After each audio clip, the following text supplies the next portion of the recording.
Semua listener dan juga sahabat yang bergabung, selamat pagi untuk Anda yang ada di Jakarta, Depok, Tangerang, Bekasi. Saya ingin menyapa Anda yang ada di Yogyakarta. Selamat pagi untuk Kota Pahlawan, Surabaya. Apa kabar untuk Anda semuanya di sana? Kemudian saya bergabung dengan Anda yang ada di Medan, di Palembang, di Pekanbaru. Ya, meskipun kita jauh tapi kita tersambung ya, terkoneksi saat ini di program Smart Happiness. Kemudian saya beralih ke Banjarmasin, Balikpapan, kemudian juga Makassar dan juga Manado. Selamat pagi untuk Anda semuanya. Dan Anda yang tidak saya sebutkan tadi, silahkan ya, Anda juga boleh bergabung pergunakan WhatsApp kami di 0812 11 12 959 atau juga nanti bisa masuk melalui YouTube ya. Saya coba ke Pak Ceson Huta Barat dulu. Pak Ceson, di Medan kebencian kepada seseorang itu timbul karena iri hati, Pak. Ya. Dan iri hati karena tidak mengenal dan mengetahui sejarah orang yang dibencinya. Setuju sekali. Luar biasa nih. Terus kemudian ada Ibu Laniwati Hartono di Lampung. Resolusi 2021 mencintai pekerjaan dengan segala tantangannya di masa pandemi ini. Iya, betul. Ya. Memang di situasi kayak gini kayaknya kita pengen tinggalin aja gitu ya Bu Lani ya. Ada Ibu Leli Wahyuniar di Jakarta. Resolusi saya ingin lebih care sama teman-teman yang baik hati, suka menolong saya. Di antaranya adalah gosen makanan yang enak-enak. Itu boleh dong. Bu Leli, saya boleh nggak didaftarin? Untuk yang dikirimin. Ya boleh. Terus kemudian ada Pak Andi di Jakarta. To be honestness dengan istri katanya di tahun 2021. To be apa? To be honestness. To be honest. Oke. Lebih jujur gitu ya. Iya dong. Oke, lebih terbuka ya. Terus kemudian ini ada Ibu Ieta ya. Resolusi 2021 saya akan menebar cinta ke semua orang yang saya suka dan saya benci gitu ya. Sama dengan saya. Dengan saya memperbaiki akhlak saya menjadi akhlak mulia. Amin. Setuju sekali. Amin. Akhlakul karimah. Ya, iya, jadi top deh ya. Betul. Ini kalau sudah di posisi gini kita udah naik kelas banget. Naik kelas ya. Nah, tapi itu gimana sih cara mengelolanya? Karena nggak mudah loh Pak, gitu ya. Karena kita harus care juga sama orang yang kita nggak suka, yang kita benci. Kalau bisa mah jangan liatin mukanya lah kan, kira-kira gitu ya. Tapi gimana dong kalau kita misalnya tantangannya bisa ketemu sama orang itu karena mungkin satu lingkungan, lingkungan di kantor, tetangga mungkin, bagaimana itu Pak? Kalau belum mau ketemu ya nggak usah dipaksa. Oh iya kan? Itu sesuatu yang manusiawi sih Mbak Ola ya. Kita punya perasaan tidak suka itu sesuatu yang manusiawi gitu. Jadi memang ada first thought, ada second thought. Pikiran pertama, pikiran kedua. Ini harus kita pahami nih Mbak Ola nih. Ya, manusia itu kebanyakan itu yang namanya first thought, pikiran pertamanya itu pasti negatif. Bahkan ada penelitian yang dilakukan oleh seorang pakar happiness dari Australia itu, 60% itu pikiran pertama itu negatif. Contoh begini, misalnya saya janji sama Mbak Ola gitu ya, pada jam yang ditentukan Mbak Ola nggak hadir, atau saya tidak hadir katakanlah gitu ya. Pikiran pertama Mbak Ola apa itu? Nggak hadir, nggak ada kabar. Nah, itu kan negatif pikirannya. Jangankan itu kan kita udah effort ya. Udah effort nunggu tuh ya, udah effort nunggu karena kita janjian di satu tempat ya. Jangankan itu, misalnya Mbak Ola kirim WA ke saya deh, itu yang paling gampang deh. Kirim WA sehari nggak dibaca-baca. Padahal Mbak Ola lihat saya online. Ya kan ketahuan tuh kalau kita kirim WA kan, wah orang ini kok online terus. Tapi message saya nggak dibaca-baca, udah seharian. Pikirannya positif atau negatif? Ya, bisa jadi negatif. Bisa jadi negatif. Padahal besok kita mau talk show nih gitu. Udah hari Kamis malam belum dibaca juga.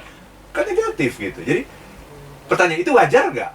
Ya, wajar. Wajar. Jadi memang pikiran pertama itu selalu negatif. Kita harus akui dulu gitu. Itu kelemahan kita sebagai manusia gitu. Nah, tetapi sebelum itu menjadi sebuah action, kita harus tumbuhkan yang namanya second thought, pikiran kedua. Jadi pikiran pertama itu adalah pikiran yang manusiawi, mengikuti gaya tarik bumi, karena kita kan berpijak di bumi nih, itu namanya gaya tarik bumi. Pikiran kedua itu mengikuti gaya tarik langit. Nah, itu yang namanya cinta. Gitu. Jadi, oh, kok Mbak Ola belum, kalau saya nih, oh, Mbak Ola kok belum balas-balas nih, udah malam ini. Saya udah kirim dari pagi loh ini, hari Kamis pagi loh, saya udah kirim, udah jam 10 malam belum dibalas juga nih gitu. Padahal saya lihat nih online terus nih gitu kan. Nah, saya harus berpikir positif. Oh ya, nggak mungkin Mbak Ola seperti ini. Mungkin lagi banyak sekali tugas dan sebagainya. Dan saya tahu Mbak Ola kalau kerja juga nggak inget waktu gitu.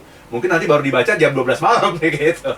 Tapi saya yakin besok kita akan ketemu hari Jumat dan talkshow akan berjalan dengan baik gitu. Ya, ya. Nah, Oke. tapi itu harus diciptakan. Jadi pikiran negatif itu datang sendirinya, dengan sendirinya. Nggak usah diciptakan. Itu datang dengan sendirinya.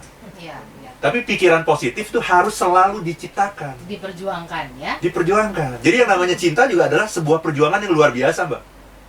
Bahwa kita punya naluri-naluri yang tidak suka, benci dan sebagainya, itu sadarilah bahwa memang begitu, itulah yang namanya manusia. Kenapa? Karena kita punya ego. Nah, tapi kita harus tahu bahwa ini kalau kita terusin, ini akan merugikan nomor satu, Ya. diri kita sendiri. Semakin besar kebencian, semakin kecil happiness gitu. Nah, kira-kira rumusnya begitu.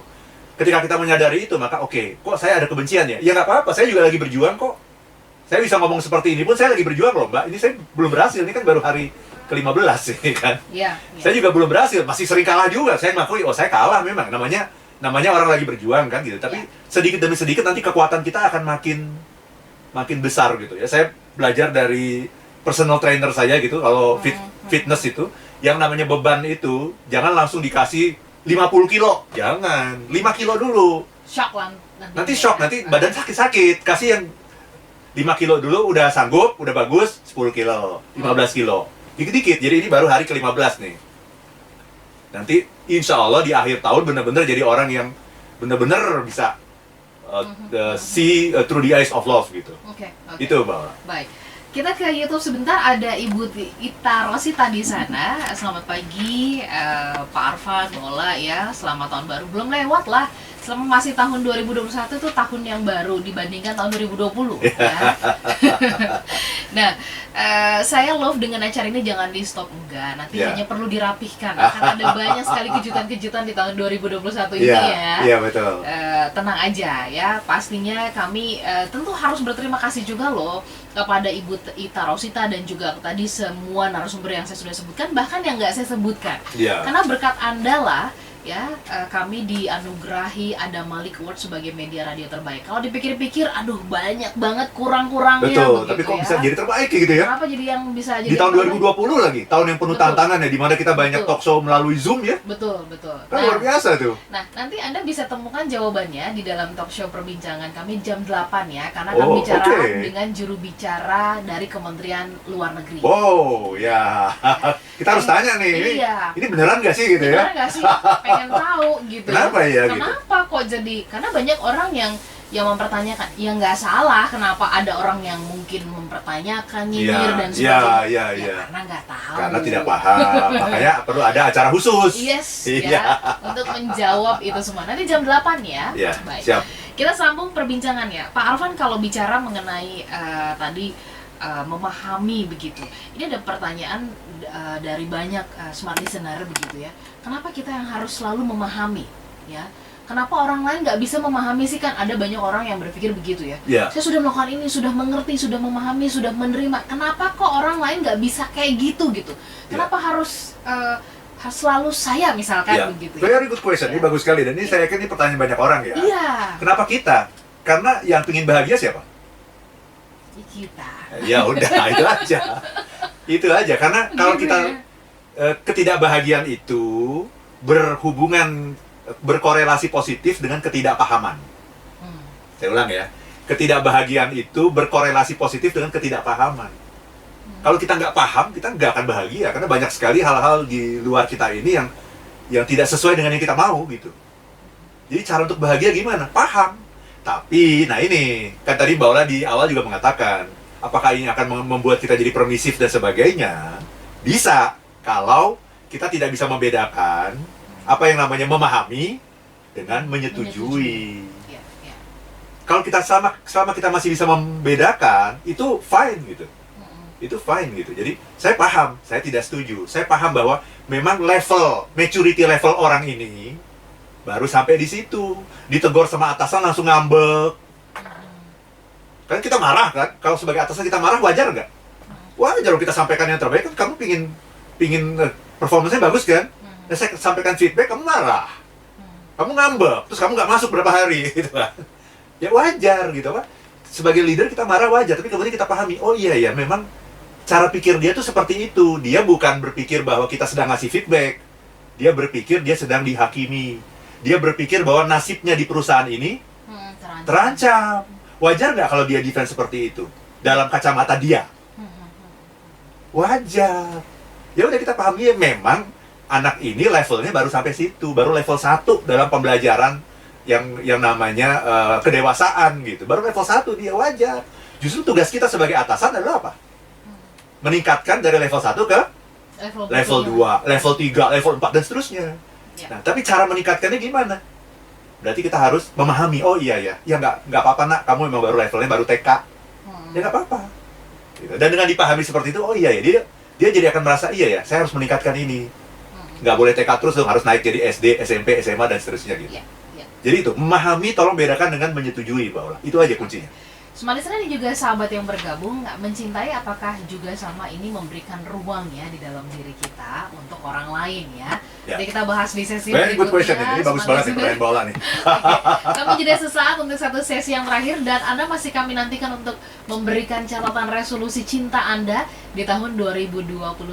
Kami jeda sesaat untuk satu sesi yang terakhir.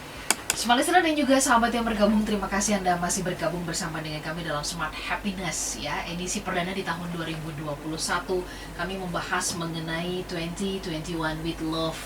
Kalau kita bicara tentang cinta, ini bukan perkara romantis-romantisan terus-menerus begitu ya. Ini justru tadi banyak banget bahasan-bahasan soal inti dari cinta sendiri dalam memahami, kemudian juga bagaimana kita mengkondisikan, belum lagi soal bagaimana kita mengukur kadarnya gitu ya, aware dengan kadarnya supaya tidak jadi terjebak kepada permisif gitu ya. Betul. Dan ada perbedaan antara memahami dengan menyetujui. Ya. Yes. Nah, kadang kita ya di mulut mengatakan iya saya sudah terima, iya saya oke lah gitu. Tapi dalam hati gitu kayak menutup gitu kan. Jangan sampai dia punya ruang di dalam diri kita, di dalam hati kita. Nah, apakah mencintai ini, with love ini ya, melihat dengan kacamata cinta ini juga artinya memberikan ruang ya di dalam diri kita atau hati kita bagi orang lain, bahkan untuk yang kita benci sekalipun. Silakan Pak Arfan. Nah, pertanyaan Mbak Ola ini bagus sekali nih. Ini bagus sekali nih pertanyaan ini. Saya belum pernah bakal ditanya yang seperti ini gitu ya. Cinta itu memang memberikan ruang, betul. Karena cinta itu adalah melepaskan. Saya ulang Memberi ya. ruang tapi melepaskan. Jadi orang itu memahami cinta itu adalah mendapatkan. Bener nggak? Seringnya seperti itu. Iya kan? Saya mendapatkan sesuatu gitu kalau saya mencintai itu gitu. Saya menginginkan sesuatu bahkan gitu. Kalau saya mencintai istri saya, karena saya menginginkan sesuatu. Kalau saya peduli sama tim member saya peduli, ini care nih. Kenapa? Karena saya menginginkan sesuatu dari mereka, yaitu kerja keras, kepatuhan, komitmen, dan sebagainya. Jadi, kalau mikir cinta itu, orang itu sering mikirnya tuh, gue dapat apa gitu. Ya, jadi mendapatkan. Padahal sebetulnya cinta itu adalah melepaskan. Ketika kita mencintai, kita harus bisa melepaskan orang itu untuk menjadi dirinya apa adanya gitu. Kan orang tua sering saking cinta sama anak, kemudian saya jodohin sama ini, misalnya gitu kan. Gitu kan. Padahal sesungguhnya apa gitu. Ya. Cinta itu melepaskan. Saking cinta sama anak, kamu harus kuliah di sini. Kamu harus jadi insinyur gitu kan. Padahal anaknya mau belajar ekonomi. Orang tua bilang kamu harus jadi insinyur karena dulu papa mau jadi insinyur gagal. Gitu ya. Jadi kamu yang sebagai penerus papa. Lo kok sebagai penerus? Iya. Karena dulu papa mau jadi insinyur gagal, gitu. Kamu jadi penerusnya gitu. Anak dipaksa padahal maunya kan ekonomi. Tapi aku mengatakan itu karena aku cinta sama kamu gitu. Wah, bukan. Itu cinta itu bukan artinya kita harus mendapatkan sesuatu. Cinta itu justru melepaskan, membiarkan orang itu berkembang secara alamiah sesuai dengan kodratnya. Nah, dalam bahasa Mbak Ola tadi saya kira bagus sekali itu, memberi ruang untuk pertumbuhan. Ya levelnya baru sampai situ misalnya ya. Oke, ini negara demokrasi gitu ya, negara demokrasi terbesar di dunia. Sudah sekian ratus tahun, tapi kemudian ada presiden yang levelnya baru sampai situ gitu.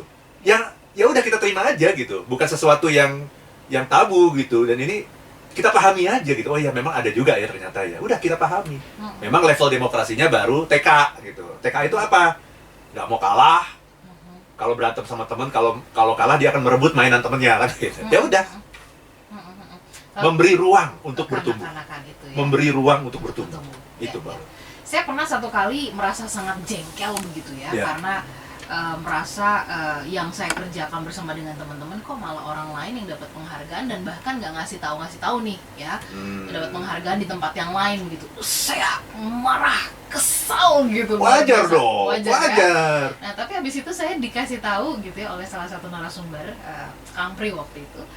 Beliau mengatakan gini, ya sudah wes toh ya dilapangke dodone bilang gitu kan ya, anggapnya begini itu yang membutuhkan mainan itu ya hanya anak kecil ya, jadi nggak usah direbut, namanya anak kecil lagi pengen butuh mainan katanya. Kalau kita rebut lagi ya itu berarti iya. Jadi saya pikir habis itu iya juga ya, langsung reda gitu ya, langsung reda marahnya. Iya juga, iya. Oke, saya memahami bahwa pihak tertentu itu sedang membutuhkan mainan ya. Dan dengan mengatakan dia masih kecil, levelnya masih kecil, maturity levelnya masih kecil, bukan berarti kita ingin menyepelekan dia, bukan. Betul. Kita sedang mendefinisikan situasi. Iya, betul. Dan ini anak ini memang masih kecil. Terjadi begitu anak ini masih kecil secara level pemahamannya. Berarti harus dipahami dan dikasihani. Ya memang seperti itu. Kita nggak setuju. Kalau setuju salah, gitu ya. Oh saya setuju, salah itu. Saya paham memang seperti itu. Memang dia harus diberikan ruang untuk tumbuh. Nanti kalau saya punya mainan lagi, saya kasih juga ke dia deh gitu. Sampai dia puas, mudah-mudahan setelah puas dia bisa bertumbuh ke level yang lebih tinggi lagi gitu. Nah itu memberi ruang, betul banget itu bagus banget itu. Memberi ruang untuk bertumbuh. Itu Mbak Ola. Pak Arfan, kita sampai di penghujung, kita butuh tips nih ya. Tips yang bisa kita mulai lakukan dari sekarang ya. Bagaimana tadi tuh belajar bisa lebih memahami apa yang harus diturunkan, dinaikkan, memberi ruang tadi begitu. Saya ingin menyapa ada Ibu Tini dulu sebentar di Yogyakarta, Sleman Mendung, tapi kenapa orang lain tuh kadang kok tidak paham maksud kita ya. Tadi kalau dari penjelasannya Pak Arfan, mudah-mudahan Bu Tini tadi sempat mendengarkan. Ada Pak Joni Lengkong di Setiabudi Jakarta Selatan, resolusinya adalah membenci kebencian. Oke. Jangan. Itu berarti masih membenci. Masih unsurnya benci gitu ya. Memahami kebencian. Memahami si pembenci gitu. Memahami kebencian. Oke. Begitu Pak Joni. Lalu kemudian ada Pak Hara di Kebadan Baru, bentuk cinta yang dilakukan Putri Rasulullah Fatimatu Zahroh ya, di setiap sholat tahajud mendoakan kebaikan kepada 40 orang ya, baik yang mencintai maupun yang membenci. Itu dia. Good ya. Tipsnya sekarang. Ya, jadi gini, mari kita pikirkan teman-teman semua bahwa setiap orang itu pasti punya tantangan masing-masing. Setiap orang, kita nggak tahu aja. Oh orang ini kelihatannya bahagia, kelihatannya hidupnya mulus-mulus saja. Dia nggak tahu aja kita sedang punya masalah berat gitu. Dia nggak tahu aja kita sedang punya tantangan yang luar biasa gitu. Dan setiap orang itu punya tantangan masing-masing Mbak Ola. Contoh nih, misalnya Mbak Ola bikin acara nih ya, bikin acara kayak pernah kita bikin tuh yang di tahun 2019 tuh ya, rame acaranya 800 orang yang hadir gitu, acara meriah dan sebagainya. Kayaknya semuanya hebat. Dia belum tahu aja apa yang terjadi di lapangan, bener nggak? Betul. Saya tahu karena Mbak Ola kan cerita kan seperti itu. Dia belum tahu aja itu penuh dengan perjuangan, mengorbankan pikiran, tenaga, penuh dengan air mata. Nggak tahu aja dia taunya oh ini acara bagus-bagus aja nih, hebat nih. Dia nggak tahu aja apa yang terjadi. Yang ingin saya katakan adalah setiap orang itu punya tantangan masing-masing, punya masalah masing-masing. Cuman tidak semua orang mempublikasikannya, mengumumkannya ke publik. Betul. Dia diam-diam aja, dia selesaikan sendiri masalahnya. Tapi pahamilah bahwa semua orang setinggi apapun jabatannya punya tantangan masing-masing. Kita aja yang nggak tahu gitu, karena dia tidak publikasi gitu. Jadi kalau kita memahami itu, kita akan sangat mengasihi orang gitu. Ya. Yang kedua adalah doakan tadi. Bahkan orang yang membenci kita pun kita doakan. Kita doakan supaya dia jadi teman kita, kan bagus itu doa seperti itu. Dan saya ingin mengatakan sejujurnya ini tidak mudah gitu. Tapi kita harus mencoba yang tidak mudah, karena segala sesuatu yang mahal harganya itu tidak mudah. Gitu ya. Yang ketiga juga, tips yang terakhir adalah ya, kalau kita sebel banget sama orang, benci banget sama orang, Bayangkan orang ini ketika masih bayi. Oh iya, lucu. Bayangkan itu. Iya, iya. Bayangkan ketika dia masih bayi, 50 tahun yang lalu katakanlah begitu. Ketika dia masih bayi itu seorang anak yang menyenangkan kok dia sebenarnya. Atau bayangkan dia 50 tahun kemudian. Ya orang yang bikin kita benci, bikin kita sebel, bayangin dia 50 tahun kemudian gimana? Ya, sudah renta ya. Kasihan nggak gitu melihat dia? Kalau dia terus membenci seperti ini kan kasihan kan? Dia musuhnya banyak kan? Ya. Itu Mbak Ola, 3 tips dari saya. Oke. Baik, kita bungkus 3 tips tersebut. Smart listener, kalau ada yang tadi belum menyimak perbincangan kami dari awal atau tadi terputus begitu, silakan bisa simak kembali siaran ulangnya di hari Minggu jam 7 malam ya. Ya. Dan ini juga tersimpan di YouTube channel Smart FM. Ingat untuk subscribe kami sehingga Anda selalu dapat informasi tentang video-video terbaru yang kami postingkan di YouTube.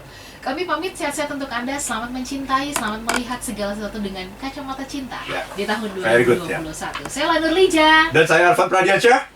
If you wanna be happy, be happy now.